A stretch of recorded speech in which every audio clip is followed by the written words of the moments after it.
My name is Beatrice Wells, and I just turned 67 last week. For 40 years, I was an elementary school teacher in a small town outside of Boston. I never expected my only son, Nathan, to drop me off at Sunny Pines Nursing Home as my birthday surprise. But life has a funny way of balancing things out. 1 week after the worst birthday of my life, I won $273 million in the Powerball lottery. I changed my number, rewrote my will, and learned that sometimes the greatest gift is the truth about who truly loves you. Before I tell you how I turned heartbreak into power, let me know where you're watching from, and don't forget to hit like and subscribe so you won't miss more stories about finding strength when you least expect it. I want to tell you about my family first, so you understand how shocking it was when Nathan abandoned me at that nursing home. My husband Jack passed away 5 years ago, after a long battle with heart disease. We had been married for 42 wonderful years. Jack was my rock, my partner in everything. After he died, I thought Nathan would be there for me, the way I had always been there for him. Nathan is my only child, 42 years old now, and married to Amanda, who's 39. They don't have children of their own yet. Something Amanda always said was because they were focusing on their careers first. Nathan wasn't always the kind of man who would abandon his mother. I raised him to be compassionate and considerate. When Nathan was 15, Jack was in a terrible construction accident that left him unable to work. Our whole world changed overnight. I had been a part-time teacher, but suddenly I needed to support our family completely. I took on a second job in the evenings at a local diner, working 60 to 70 hours a week while still trying to be there for my teenage son. "Mom, you don't have to work so hard," Nathan would say when he'd find me falling asleep over the bills at the kitchen table. "I can get a job after school." "Absolutely not." I'd tell him every time. "Your job is to study, get good grades, and go to college. That's your only responsibility right now." And that's exactly what he did. Nathan was brilliant with computers even back then. He got a full academic scholarship to MIT, but that didn't cover living expenses, books, or food. Jack and I scraped together every penny we could. I picked up weekend shifts at the diner, sold my mother's antique silver, and even postponed needed dental work to make sure Nathan had everything he needed. "When I make it big in tech, Mom, I'm going to buy you a house on the beach," Nathan promised me at his graduation. "You'll never have to worry about money again." After college, Nathan got a good job at a tech company in Boston, but he had big dreams of starting his own business. When he was 34, he came to me with a business plan for a software company that would develop security solutions for small businesses. "I need $50,000 in startup capital," he explained. "The banks won't loan to me without collateral, and all my savings went to the wedding and the down payment on our house." Jack and I had managed to save about $70,000 for our retirement. Without hesitation, I wrote Nathan a check for $50,000. Jack was concerned but supported my decision. "He's our son," I told Jack. "This is his dream. We have to help him." For the first few years, Nathan's company struggled but stayed afloat. He would come over for Sunday dinners and update us on the business. He seemed grateful for our investment and our support. Jack died just as Nathan's company was starting to take off, and I was so proud that he had lived long enough to see our son beginning to succeed. After Jack's death, I sold our family home and moved into a smaller condo. I gave Nathan another $20,000 when his company needed an influx of cash to expand. I never asked for any formal repayment plan. He was my son. I trusted him completely. Everything changed when Nathan met Amanda. She was beautiful, ambitious, and worked in marketing. They met at a business conference where she was representing her firm. Within 6 months, they were engaged. At first, I was thrilled that Nathan had found someone. Amanda was charming when we first met, complimenting my home and asking to see family photos. "Nathan talks about you all the time," she said, smiling warmly. "He says you're the most selfless person he's ever known." The wedding was lavish, much more expensive than Nathan could afford at that stage of his business. I later found out they'd taken out a substantial loan to pay for it. After they returned from their honeymoon in Bali, the changes in Nathan became noticeable. First, the Sunday dinners became monthly, then quarterly, then only on major holidays. Phone calls that used to happen several times a week dwindled to brief conversations once every few weeks. When I would call, Amanda would often answer and say Nathan was in a meeting or just stepped out. The gifts he gave me became increasingly impersonal. Where he once brought thoughtful presents that showed he knew me, now I received generic gift cards or kitchen appliances I never asked for or needed. One Christmas, he gave me a blender identical to one I already owned, which was sitting visibly on my counter when he visited. The last time Nathan helped me with anything was 3 years ago, when I needed to go to the hospital for tests related to my high blood pressure. He seemed irritated the entire time, checking his phone constantly and rushing me through the appointment. "Mom, can't you get a neighbor to take you next time?" he asked as he dropped me off at home. "Amanda and I are just so busy with the business right now." I was hurt, but tried to understand. Running a company is stressful, and I didn't want to be a burden. I started taking Ubers to my appointments, though it strained my fixed income. I have arthritis in both knees and some high blood pressure issues, but nothing that prevents me from living independently. I still drove my car, kept my condo immaculate, cooked for myself, and even volunteered at the local library twice a week. I noticed Nathan would get uncomfortable whenever I mentioned my financial situation or my health. He would quickly change the subject or find a reason to end the call or visit. In retrospect, I should have seen the signs. He was already planning what he eventually did to me on my 67th birthday. I woke up on the morning of my birthday feeling hopeful. It had been 3 years since Nathan had visited me on my birthday, and I missed him terribly. I had received a beautiful card from my friend Dorothy the day before, but nothing yet from Nathan. Still, I decided to be optimistic. "Maybe he'll surprise me this year," I said to myself as I got out of bed. I spent the morning cleaning my already clean condo and preparing Nathan's favorite meal pot roast with roasted potatoes, carrots, and my special gravy that he loved since he was a little boy. I made his favorite chocolate cake with vanilla frosting. I set the table with my best dishes, the ones that had belonged to my mother. I placed fresh flowers in the center of the table and hung a small happy birthday banner in the dining room, just as I used to do for Nathan's birthdays when he was growing up. I dressed carefully in a light blue dress that Jack always said brought out my eyes, applied some makeup, and styled my silver hair. Even though I was turning 67, I took pride in my appearance and wanted to look nice if Nathan decided to visit. At 11:30, my phone rang. My heart leaped when I saw it was Nathan calling. "Happy birthday, Mom," he said, sounding more cheerful than he had in months. "Are you free today? I want to take you somewhere special to celebrate." I couldn't believe my ears. After years of disappointment, my son wanted to celebrate my birthday with me. "Of course I'm free," I replied, trying to contain my excitement. "I actually made your favorite pot roast, thinking maybe you'd stop by."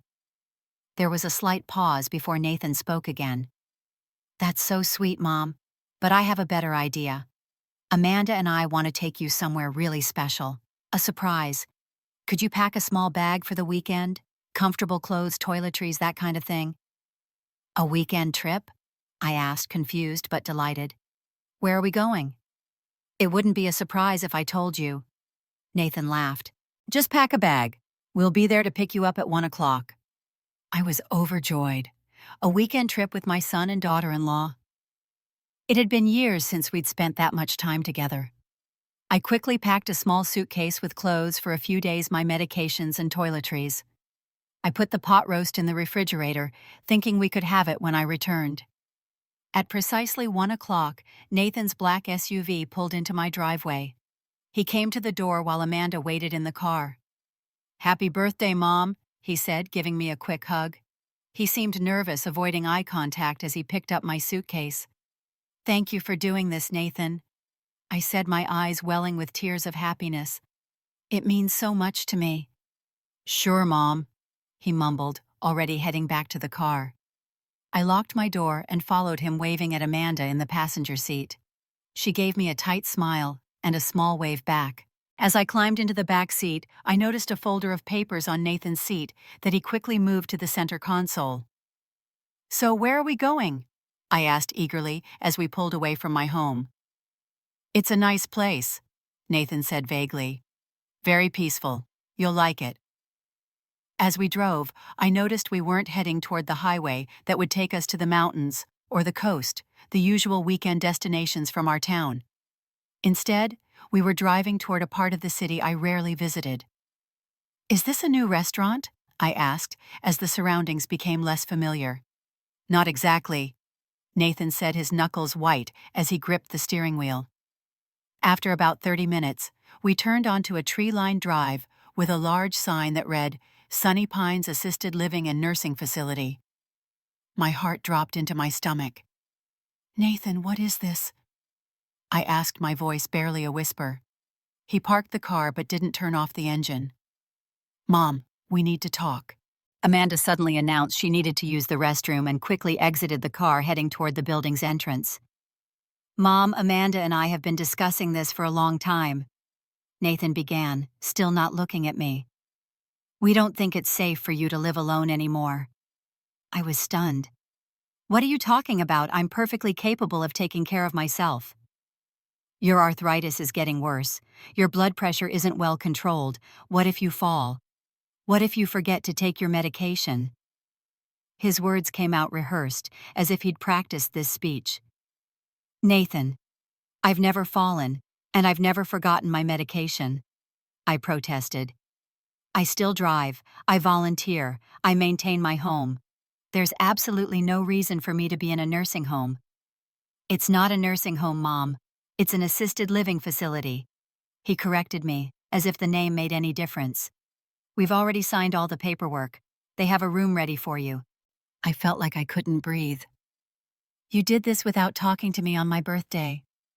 Nathan finally turned to look at me, his expression a mixture of guilt and determination. "We thought it would be easier this way, a clean break." "A clean break," I repeated, my voice rising. "I'm your mother, not an old girlfriend you're breaking up with." "Mom, please don't make this harder than it needs to be," Nathan pleaded. "This is for your own good. Amanda and I are too busy to check on you regularly, and we worry about you all the time."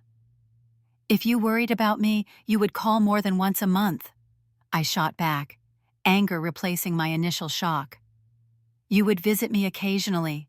You wouldn't be dumping me in a facility on my birthday." Amanda returned, accompanied by a woman in a navy blue pantsuit who introduced herself as the admissions coordinator for Sunny Pines. She had a folder identical to the one I had seen in Nathan's car. "Mrs. Wells, we're so happy to welcome you to Sunny Pines," she said with practiced warmth. "Your son has told us so much about you." I looked from her to Nathan, who was now standing by the trunk of the car removing my suitcase.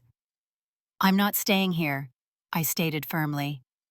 "Mom," Nathan said with an edge to his voice, "everything is arranged. We've paid for 6 months in advance.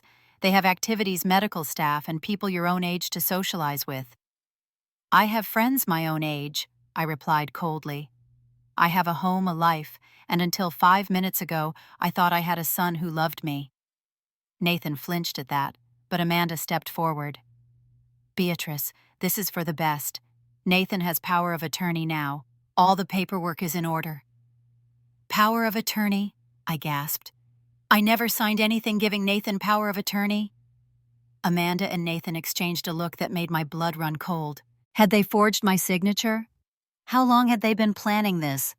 "Mom, please," Nathan said, lowering his voice. "Don't make a scene. Just give it a try.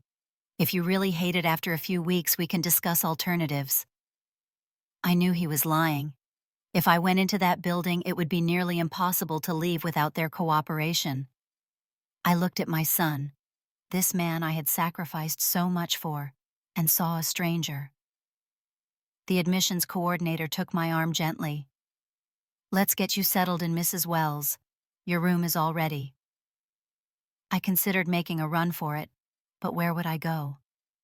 My condo was locked, and Nathan had driven me here. My purse with my phone and wallet was in my suitcase, which Nathan was now handing to an orderly who had appeared at the entrance. With no good options, I allowed myself to be led inside, turning back once to see Nathan and Amanda already getting back into their car, not even waiting to see me go through the doors. Nathan couldn't even look at me as Amanda backed the car out and drove away. The admissions coordinator led me through sterile hallways that smelled of disinfectant and bland food. Elderly residents in wheelchairs lined the corridors, some staring vacantly into space, others watching us pass with curious eyes. My room was small and institutional, with a single bed, a dresser, a small television mounted on the wall, and a bathroom barely large enough to turn around in. The window overlooked the parking lot, where I could no longer see Nathan's car. "Dinner is at 5:30, the coordinator informed me. "Someone will come to escort you to the dining room." With that, she left me alone with my small suitcase and the crushing realization that my son had abandoned me on my birthday. I sat on the edge of the hard mattress and finally allowed myself to cry deep sobs that came from a place of absolute betrayal. Outside my window, I could see other visitors arriving, bringing flowers and gifts to their loved ones. My own son couldn't wait to get away from me. That night, in a strange bed in a strange place, I spent my 67th birthday completely alone, wondering how the child I had given everything to could discard me so easily. The first morning at Sunny Pines, I woke up disoriented, momentarily forgetting where I was.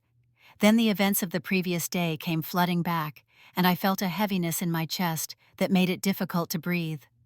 A loud knock on the door was followed by the entrance of a nurse's aide, a young woman named Tanya, with brightly colored scrubs and an overly cheerful demeanor. "Good morning, Mrs. Wells. Time to rise and shine. Breakfast is in 30 minutes, and we need to get you ready." "I've been getting myself ready for 67 years, I replied coldly. "I think I can manage." Tanya's smile dimmed slightly. "Of course, but I need to check your blood pressure and give you your morning medications." "I don't take any morning medications," I informed her. "And I checked my blood pressure yesterday. It was fine."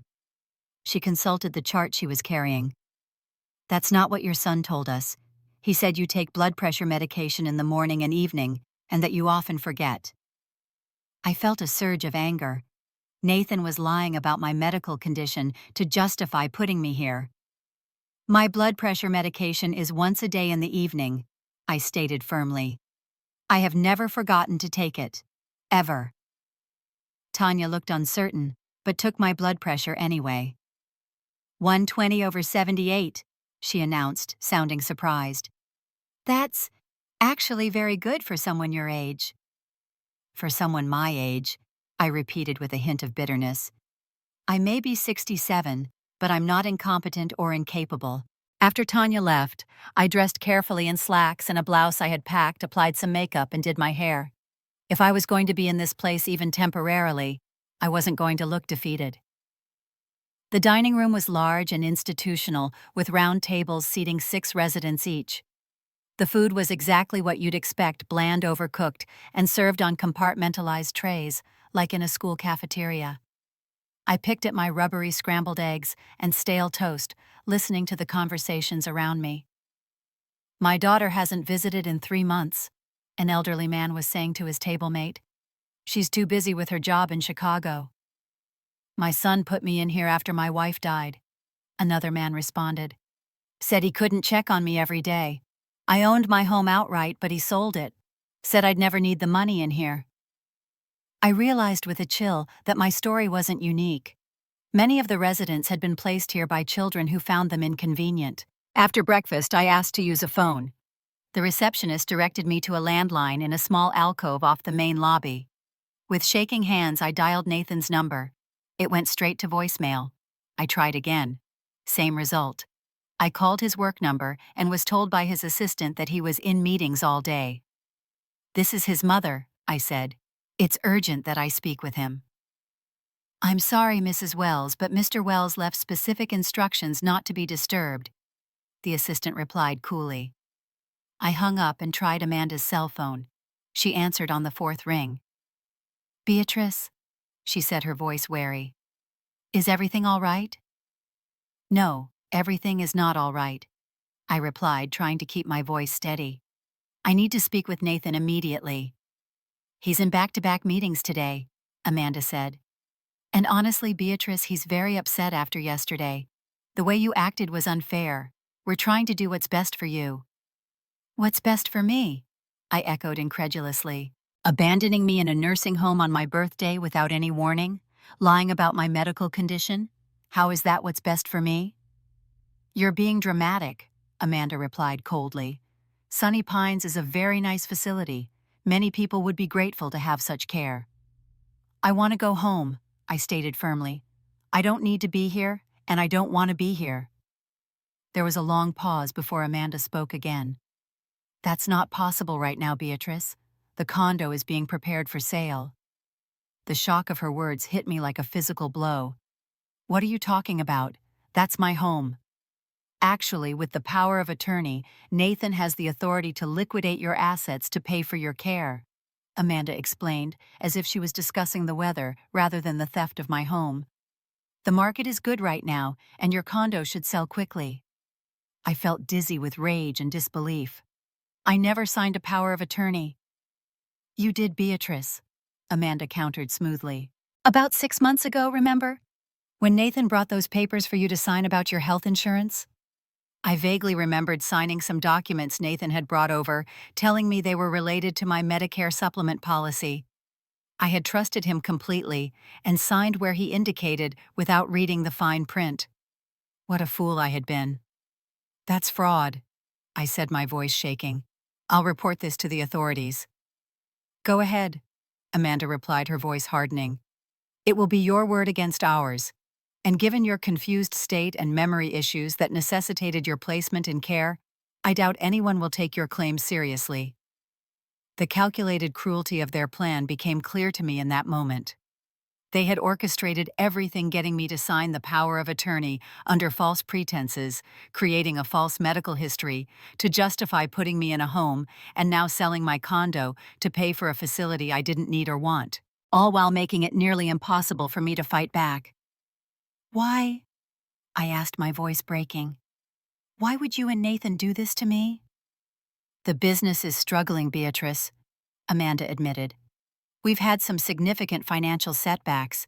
Your condo will sell for at least $300,000. That buys us time to turn things around. So this is about money, I whispered. My son dumped me in a nursing home to steal my home. It's not stealing if it's legal, Amanda replied coldly. And it is legal. Look, I need to go. Try to adjust to Sunny Pines. It really is the best place for someone in your condition. Before I could respond, she hung up. I sat by the phone, stunned by the depth of their betrayal. Not only had Nathan abandoned me, but he and Amanda had planned it all meticulously, creating a trap I couldn't easily escape.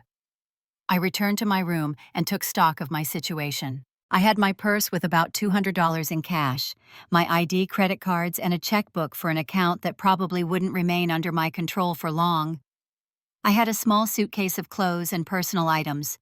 Everything else, my home, my belongings, my independence, was being stolen from me by my own son. That afternoon, I met with the facility's social worker, a kind-faced woman named Ms. Jenkins. I explained my situation, hoping for some assistance. I'm here against my will, I told her plainly. My son tricked me and is selling my home without my consent. Ms. Jenkins listened sympathetically, but I could see the doubt in her eyes. Mrs. Wells, I understand you're upset about the transition. Many new residents feel this way at first. This isn't about being upset with change, I insisted. My son and daughter-in-law are committing fraud. They created a false medical history for me and obtained power of attorney under false pretenses. She made some notes on her pad. I see here that your son is paid for 6 months in advance and has asked not to be contacted unless it's a medical emergency. He mentioned you might be resistant to the placement. Of course I'm resistant, I exclaimed. I'm perfectly capable of living independently. There was no reason to place me here except to steal my assets. Ms. Jenkins sighed. Mrs. Wells, without evidence of fraud or abuse, there's little I can do. Your son has legal authority over your affairs. My suggestion would be to try to adjust to life here at Sunny Pines, and perhaps in time speak with your son about your concerns. I realized I would get no help from the staff here. They had been paid well by Nathan and had no incentive to believe my version of events over his. I left Ms. Jenkins' office feeling more alone than ever. That evening, sitting alone in the small room that was now apparently my home, I discovered the one thing Nathan and Amanda had overlooked in their careful plan. In the side pocket of my purse was a lottery ticket I had purchased at the convenience store a few days before my birthday. I had forgotten all about it in the trauma of being abandoned at Sunny Pines.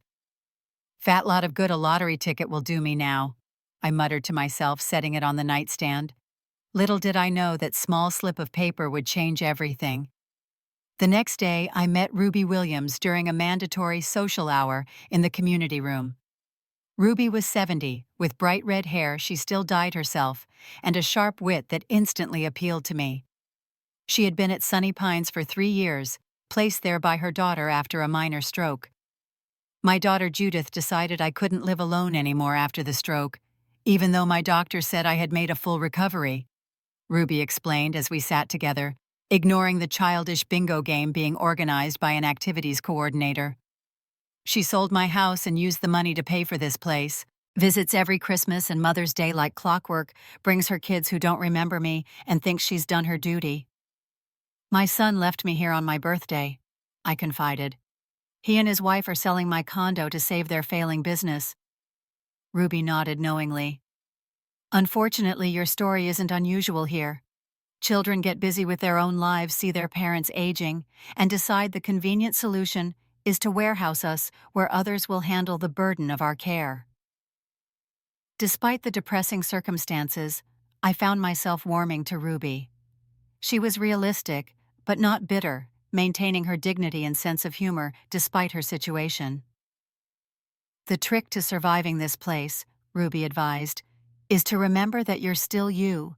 Don't let them infantilize you. Don't start shuffling around in a bathrobe all day. Do your hair wear real clothes and keep your mind active. I took Ruby's advice to heart, determined not to let Nathan and Amanda's betrayal define me or break my spirit. Ruby and I began having our meals together, taking walks around the small grounds when weather permitted, and finding small ways to maintain our dignity and independence within the confining environment of Sunny Pines. Ruby became the friend I desperately needed during those dark days. As I shared more details of Nathan's betrayal with her, she helped me see that I couldn't let the pain consume me. You have 2 choices, she told me one evening as we sat in her room, which she had decorated with family photos and colorful scarves to make it feel less institutional. You can let this break you, or you can find a way to reclaim your life, even if it looks different than before. I chose the second option, and I think you should too. I knew she was right. Somehow I needed to find a path forward, even with the limited options available to me. Little did I know that path would appear in the most unexpected way imaginable. Exactly 1 week after Nathan had left me at Sunny Pines, Ruby and I were sitting in the communal TV room. Most residents were napping or participating in an art therapy session, so we had the room to ourselves. The television was tuned to the local news, which was about to announce the Powerball lottery numbers. I play every week, Ruby confided with a mischievous smile. $5. It's the only vice they let me keep here. I never play, I replied, then remembered the ticket in my nightstand drawer. Actually, that's not true. I bought a ticket last week before my birthday. I completely forgot about it with everything that happened.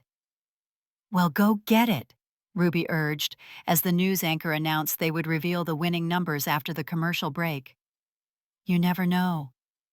I hurried back to my room and retrieved the ticket from my drawer. It was a quick pick numbers chosen randomly by the machine. I hadn't even looked at them when I purchased it. Back in the TV room, Ruby and I waited as the news returned and the lottery drawing began. The host dramatically revealed the numbered balls as they were selected: 8, 17, 22, 42, 54, and Powerball 13.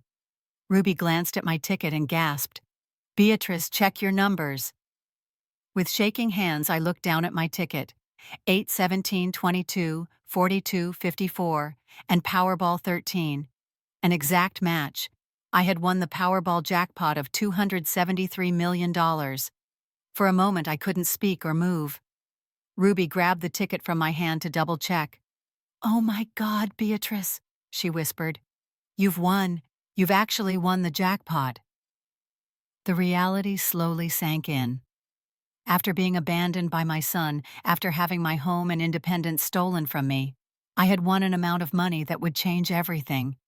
It felt like the universe was offering me a second chance. "We can't tell anyone here," I whispered urgently to Ruby. "Not yet. If word gets out, Nathan will find out, and he'll try to claim the money since he has power of attorney." Ruby nodded in agreement. "You need a lawyer right away, someone not connected to Nathan or this place." I thought quickly. Jack's old friend Walter Thompson. He's a lawyer who specializes in elder law. I need to call him, but not from here. All calls are probably logged. "My daughter gave me a cell phone for emergencies," Ruby said. "She doesn't know I keep it charged. You can use it to call your lawyer." That night, after the facility had quieted down, Ruby smuggled her cell phone into my room. With trembling fingers, I dialed Walter Thompson's home number, praying he still lived in the same place. "Walter Thompson speaking," came the familiar gruff voice. "Walter, it's Beatrice Wells, Jack's widow," I said quietly. "Beatrice, it's been years. How are you?" Walter sounded genuinely pleased to hear from me. "I'm in trouble. Walter and I need legal help immediately," I replied, keeping my voice low. "It's complicated and urgent."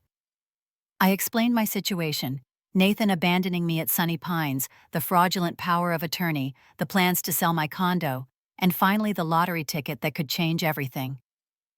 "Jesus, Beatrice, that's quite a story," Walter said when I had finished.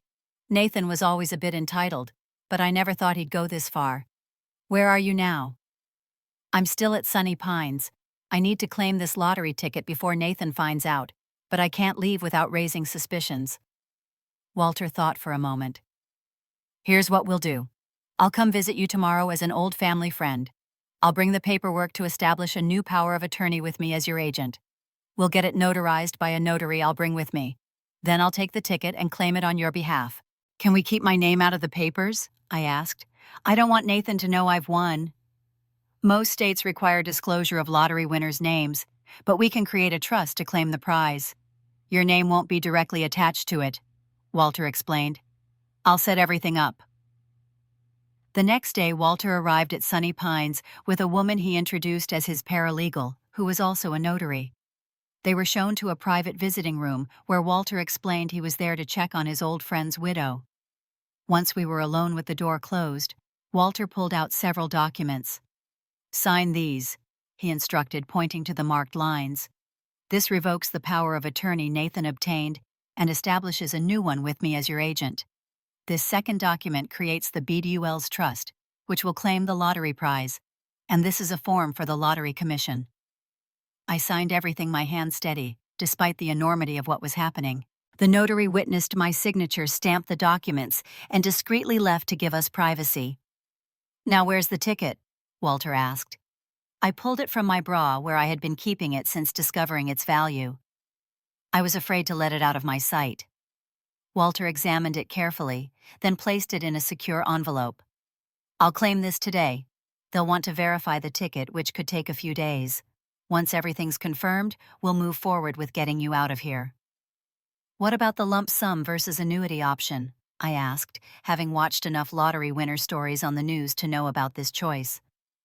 "Take the lump sum," Walter advised without hesitation. "It's less money overall, but you get it now, and at your age that makes the most sense. After taxes, you'll have about $140 million, more than enough to reclaim your independence and then some." After Walter left with my ticket, I felt both terrified and exhilarated. If everything went according to plan, I would soon be wealthier than I had ever dreamed possible. But until then, I needed to maintain the charade that nothing had changed. For the next several days, I went through the motions at Sunny Pines, attending meals, participating minimally in activities, and confiding only in Ruby about what was happening. I checked the news obsessively, waiting for an announcement about the lottery winner. 3 days after Walter's visit, the news reported that the winning Powerball ticket had been claimed by the BDUL's Family Trust, represented by attorney Walter Thompson. No individuals were named, just as Walter had promised. That same day, Walter called Ruby's cell phone with an update. "Everything's proceeding as planned," he informed me. The trust has been established with you as the sole beneficiary. I've opened new bank accounts in the trust's name. The money will be transferred within 2 weeks. What about Nathan's power of attorney? I asked. Already invalidated, Walter assured me. I filed the paperwork immediately. Nathan no longer has any legal authority over your affairs. I've also put a freeze on your condo to prevent any sale. I felt a weight lift from my shoulders. Walter, I can't thank you enough. Don't thank me yet, he replied. We still need to get you out of Sunny Pines without arousing suspicion. If Nathan finds out about the lottery before we've secured your position, he could contest everything. Walter and I developed a plan. I would tell the administration at Sunny Pines that my sister, a fictional person, had fallen ill in Arizona and needed my help. Ruby agreed to create a distraction in the dining room that would pull staff away from the front desk, allowing Walter to sign me out with minimal questions. 2 weeks after claiming the ticket, our plan went into action. Ruby knocked over a full tray in the dining room during breakfast, creating a chaotic scene that drew all available staff. Meanwhile, Walter arrived at reception, claiming he was taking me to visit my sick sister. With my small suitcase packed, I walked out of Sunny Pines feeling a surge of freedom as the automatic doors closed behind me. Walter helped me into his car, and we drove away from the facility that had been my prison for nearly 3 weeks. Where to now, Beatrice? Walter asked as we merged onto the highway. Somewhere Nathan would never look for me, I replied, and somewhere I can start planning the next chapter of my life. Walter drove me to an upscale apartment building in a neighboring city where he had already arranged a fully furnished luxury apartment for me under the name of the trust. The doorman greeted me as Ms. Bennett, the alias Walter had suggested I use until everything was finalized. The apartment is paid for 6 months in advance, Walter explained as he showed me around the spacious 2-bedroom unit with floor-to-ceiling windows and a stunning view of the city. By then, we'll have established your new legal identity and financial arrangements, and you can decide where you want to live permanently. The apartment was beautiful, with modern furnishings, plush carpets, and a kitchen that would make a chef jealous. After the institutional setting of Sunny Pines, it felt like a palace. Your new phone is on the counter, Walter continued. It's registered to the trust, not to you personally. I've programmed my number and the number for Diana. Diana? I asked. Diana Reyes, a private nurse I've hired to assist you. She'll come by daily to check your blood pressure and help with any medical needs. She's also signed a strict confidentiality agreement. I was touched by Walter's thoroughness. Walter, you've thought of everything. That's what you're paying me for, he replied with a smile. Speaking of which, the trust account is now active with the full lottery proceeds. Here's your new credit card and checkbook, both in the trust's name. He handed me a sleek black credit card and a leather-bound checkbook. I looked at them in amazement, still not quite believing my change in fortune. What about Ruby? I asked, suddenly remembering my friend still trapped at Sunny Pines. I've already spoken with her, Walter assured me. She's agreed to keep your secret, and in return we're working on getting her out too. The trust will pay for a nice apartment for her once we've established your situation securely. Over the next few weeks, I settled into my new life, while Walter handled the legal and financial arrangements. Diana, my private nurse, turned out to be a warm, competent woman in her 40s, who quickly became more friend than employee. Your blood pressure is perfect, she announced during one of her visits, and your arthritis seems well managed with your current medication. I honestly don't see any medical reason why you needed to be in a facility like Sunny Pines. That's because there wasn't one, I replied. It was all about my son getting control of my assets. With Walter's guidance, I began to make financial decisions. First, I set aside $20 million in a separate account dedicated to philanthropy. I wanted to use some of my unexpected wealth to help others, particularly elderly individuals who had been abandoned by their families. I'd like to create a foundation, I told Walter during one of our regular meetings. Something focused on providing resources for seniors to maintain their independence and maybe legal aid for those facing situations like mine. Walter thought it was an excellent idea and began the process of establishing the Dignity Foundation, named for what Nathan and Amanda had tried to take from me. Meanwhile, I kept close tabs on Nathan through Walter's contacts. I learned that his business was indeed struggling badly. He had taken out high-interest loans to keep it afloat and was now facing possible bankruptcy. "He's been trying to access your condo and bank accounts," Walter informed me. "He's getting desperate because he can't understand why the power of attorney suddenly isn't working." "Has he been back to Sunny Pines?" I asked. "Not once," Walter confirmed. "He called once to make sure you were still there but hasn't visited. The administrator told him you had gone to visit a sick relative and would be back soon." That knowledge stung even after everything Nathan had done. He hadn't even bothered to check on me in person. The son I had sacrificed so much for couldn't spare an hour to visit his mother in the nursing home where he had abandoned her. With Ruby's help delivered through Walter, I crafted a new will that reflected my changed circumstances. Nathan, who would have inherited everything under my old will, was now cut out completely. Instead, my estate would be divided among Ruby Diana and the Dignity Foundation, with specific bequests to several residents at Sunny Pines whom I had befriended during my brief stay. 4 months after winning the lottery, I was fully established in my new life. I had moved from the temporary apartment to a beautiful penthouse that I purchased outright. Ruby had been discharged from Sunny Pines and now lived in a lovely apartment in the same building. Diana continued to check on both of us, though it was more social than medical at this point. Walter had also helped me make a significant anonymous investment. I had purchased the majority stake in Nathan's struggling company through a series of shell corporations. Nathan had no idea that his mother now effectively owned his business. It was time I decided to confront Nathan and bring this chapter of my life to a close. With Walter's help, I arranged the perfect setting for our reunion. Walter called Nathan from his law office, his voice grave and professional. "Mr. Wells, this is Walter Thompson. I was your father's attorney and friend. I need to speak with you regarding your mother, Beatrice Wells." Nathan, who had been trying unsuccessfully for months to sell my condo, agreed to meet Walter immediately. When he arrived at Walter's office, he found the attorney sitting behind an imposing desk in a wood-paneled room lined with law books. "Mr. Thompson," Nathan said, extending his hand. "Thank you for seeing me. Do you have information about my mother?" "Please sit down," Walter replied, gesturing to a chair. "Yes, I have information about Beatrice, but first I'd like to understand your perspective on her current situation." Nathan shifted uncomfortably. "My mother is at Sunny Pines Assisted Living. She needs more care than I can provide. It was a difficult decision, but it was for her own good." Walter nodded, his expression neutral. "I see. And the power of attorney you obtained, that was also for her own good." Nathan's face flushed. "How do you know about that?" "As I mentioned, I was your father's attorney for many years. Beatrice reached out to me recently with some concerns." Nathan's demeanor changed instantly, becoming defensive. "My mother is confused. She has memory issues. Whatever she told you is likely exaggerated or misunderstood."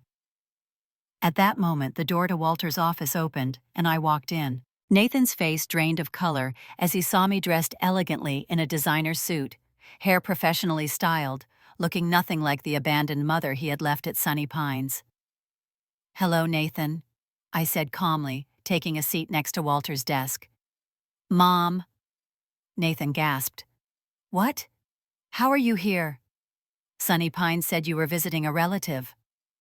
"I left Sunny Pines months ago," I replied, "after you abandoned me there on my birthday." Nathan's shock gave way to calculation. I could see his mind working, trying to figure out what was happening and how to regain control of the situation. "Mom, you're clearly confused," he began, adopting a patronizing tone. "I didn't abandon you. Amanda and I placed you in a facility that could provide the care you need. You're not well enough to be on your own." "Is that why my blood pressure was perfect, and I showed no signs of the memory issues you claimed I had?" I asked, my voice steady. "Is that why the doctor at Sunny Pines found no medical reason for me to be there?" Nathan glanced at Walter, then back to me. "Mom, I think you should come with me. We'll get you back to Sunny Pines where you'll be safe." Walter intervened. "Mr. Wells, your power of attorney over your mother has been revoked. You no longer have any legal authority over her affairs." "What?" Nathan exclaimed. "You can't do that. She's not competent to make her own decisions." I leaned forward, looking my son directly in the eyes. "Nathan, let's stop the pretense. You placed me in that facility to get control of my assets. You were planning to sell my condo to save your failing business. This was never about my well-being." Nathan's face hardened. "How dare you accuse me of that? After everything I've done for you, this is how you repay me, by making wild accusations and hiding from your own son." "Everything you've done for me," I repeated, incredulous. "Nathan, I gave you $50,000 to start your business. I gave you another $20,000 when you needed to expand. I never asked for repayment. I supported you through college, helped you buy your first house, and was there whenever you needed anything. And you repaid me by abandoning me in a nursing home on my birthday." Nathan's expression changed, a flicker of guilt crossing his face before he suppressed it. "The business is struggling, Mom. I needed help. If you just signed the papers to sell the condo when I asked, none of this would have been necessary." "So you admit it," I said quietly.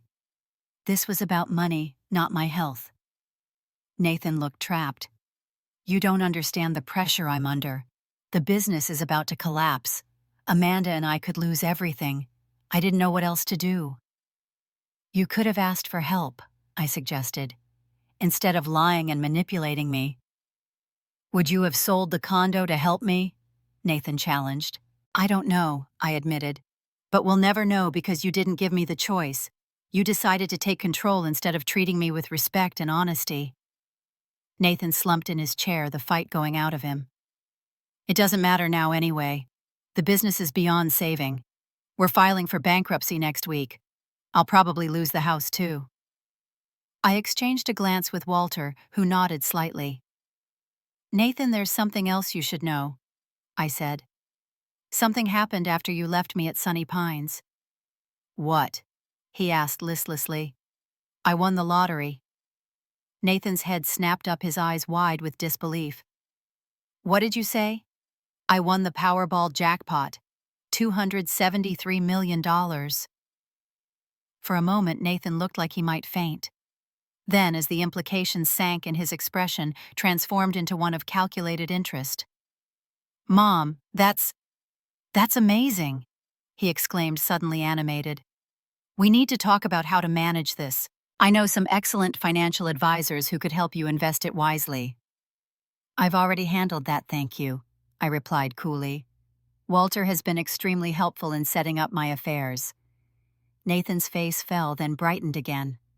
"Well, this is wonderful news for our family. Of course I'll help you in any way I can. In fact, with this windfall, maybe you could help save the business. A small investment would make all the difference." The speed with which Nathan switched from treating me as an incompetent burden to a potential source of funds was breathtaking in its transparency. "Actually, Nathan, I've already made an investment in your company," I said. "You have?" he asked, confusion crossing his face.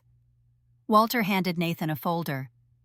"Beatrice, through a series of investment vehicles, now owns 62% of NW Tech Solutions. In essence, she controls the company you founded." Nathan stared at the documents in shock. "This can't be legal. You tricked me somehow." "No tricks," Walter assured him. "Everything was done legally through the open market. Your company is publicly traded after all." "So what now?" Nathan asked, his voice hollow. "You're going to destroy my company as revenge." "Revenge isn't my style, Nathan," I said gently. "But I do believe in consequences and learning opportunities." I outlined my terms. Nathan would remain CEO of the company, but with strict oversight from a board that I would appoint. He would receive a reasonable salary, but no bonuses until the company returned to profitability. And most importantly, both he and Amanda would need to commit to community service. "Amanda will volunteer 10 hours a week at Sunny Pines," I explained. "She needs to understand what that place is really like, and the residents there could use some genuine attention and care." Nathan looked stunned. "And if I refuse, then the board will appoint a new CEO and you'll be out of the company entirely," I stated simply. This isn't revenge, Nathan. It's an opportunity for redemption if you're willing to take it. Nathan sat in silence for several minutes, processing everything he had heard. Finally, he looked up at me, his eyes filled with a mixture of shame, regret, and a hint of grudging respect. "I don't deserve this chance," he admitted quietly. "Probably not." I agreed. "But you're getting it anyway. Not because you're entitled to it, but because I choose to offer it." "What about us?" he asked hesitantly. "Our relationship." "That's going to take time, Nathan. Trust once broken isn't easily repaired. Whether we can rebuild any kind of relationship depends entirely on your actions from this point forward, not your words or promises." Nathan nodded slowly. "I understand. And I'm sorry, Mom. I know that doesn't fix anything, but I am truly sorry." I didn't respond to his apology. Words were easy. Actions would tell the true story of whether Nathan could change.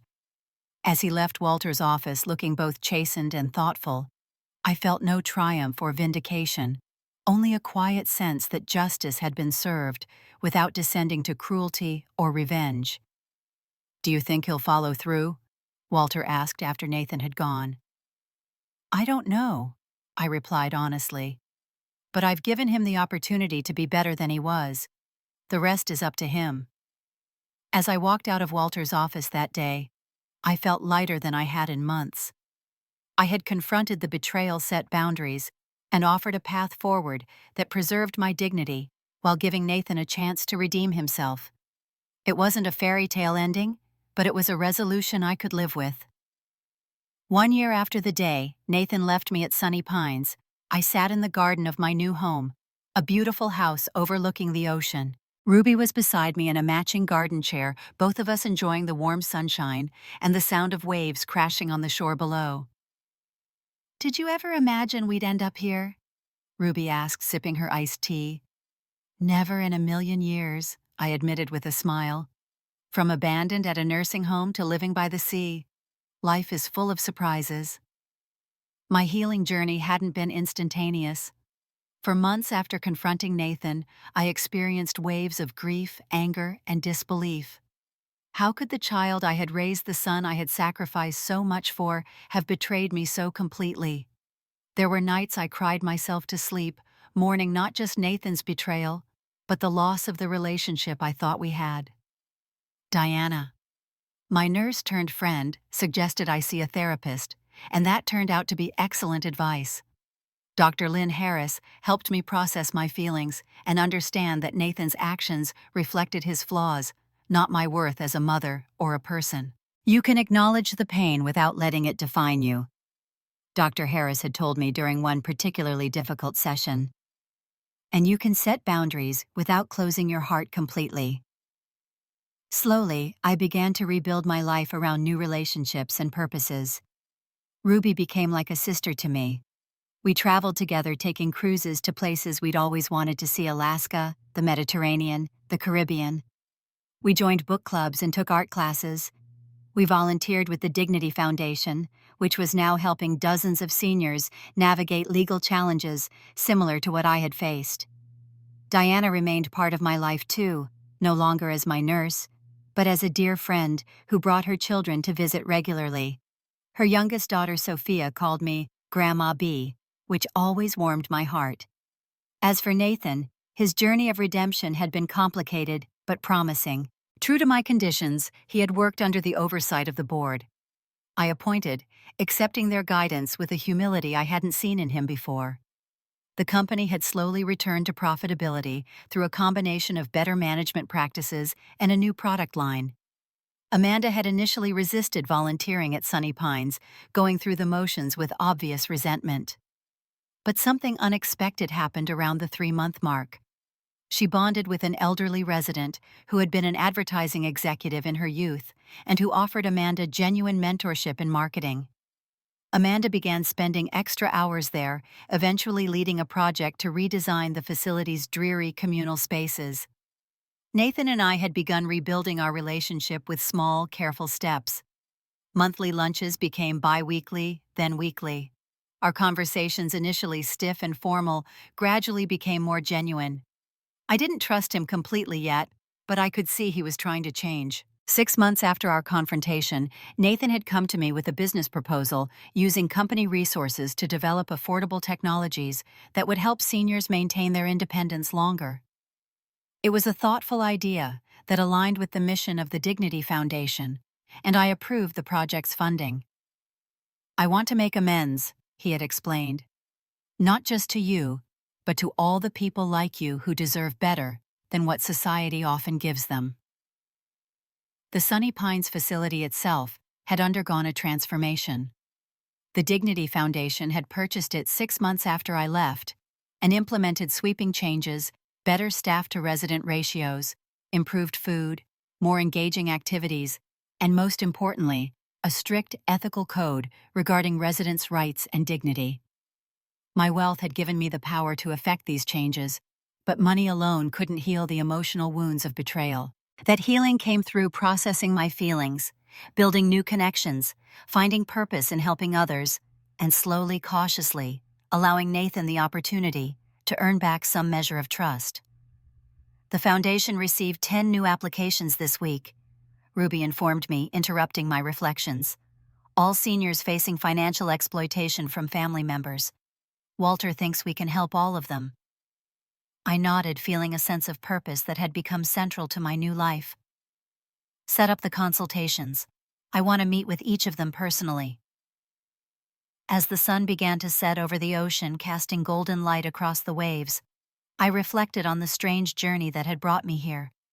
My son had left me at a nursing home on my birthday, an act of betrayal that had nearly broken me. A week later, I had won the lottery, gaining the resources to reclaim my independence and help others do the same. But the true gift hadn't been the money. It had been the clarity that came with it, the understanding that my worth wasn't determined by how my son treated me, and the opportunity to transform pain into purpose. "You know what I've learned through all this," I said to Ruby as we watched the sunset. "Sometimes the deepest betrayals can open the door to the strongest version of yourself.